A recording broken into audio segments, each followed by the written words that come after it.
ক্রিকেটের খবর জানাবে এবার। পিসিবি এবং আইসিসির সঙ্গে জরুরি সভায় অংশ নিতে লাহোর গেছেন বিসিবি সভাপতি আমিনুল ইসলাম বুলবুল। পাকিস্তানের ভারত ম্যাচ বয়কট ইস্যুতে সমঝোতার অংশ হিসেবেই তিনি সেখানে গেছেন বলে ধারণা করা হচ্ছে। আজই আইসিসির ভার্চুয়াল সভা হওয়ার কথা। কালার এক্সপার্ট এবং ডার্ক স্যাপ সমৃদ্ধ অরিক্স অ্যাডভান্স ডিটারজেন্ট পাউডার আপনার লন্ড্রি এক্সপার্ট।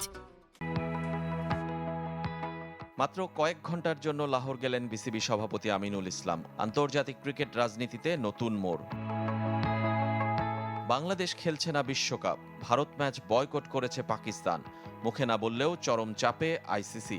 সমাধানের পথ খুঁজতে গিয়ে নতুন পথে হাঁটছে।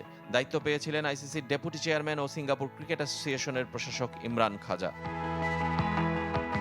অনানুষ্ঠানিক আলোচনার অংশ হিসেবে পিসিবির সাথে সমঝোতার চেষ্টায় তিনি।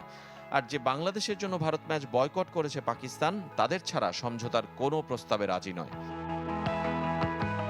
এই এক ম্যাচ না হলে ক্ষতি হতে পারে ৬,৫০০ কোটি টাকা পর্যন্ত। শুধু আইসিসি বা ভারত পাকিস্তান নয়, সব দেশই হবে এর ভাগিদার। তাই বাংলাদেশ বোর্ড প্রধান এখন পাকিস্তানে। বিসিবি চেয়ারম্যান মহসিন নাকভির সাথে বৈঠক হয়েছে বিসিবি সভাপতির। আইসিসির অনলাইন বৈঠকেও সেখান থেকেই যোগ দেবেন। সমস্যা, এতদূর আসায় ক্ষুব্ধ আইসিসির সাবেক চেয়ারম্যান এহসান মানি।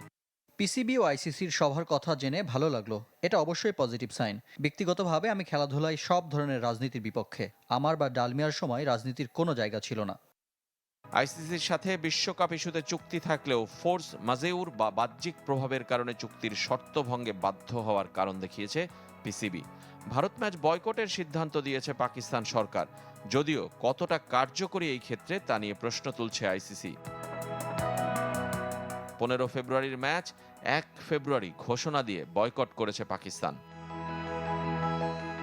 রেজওয়ানুজ্জামান, চ্যানেল 24।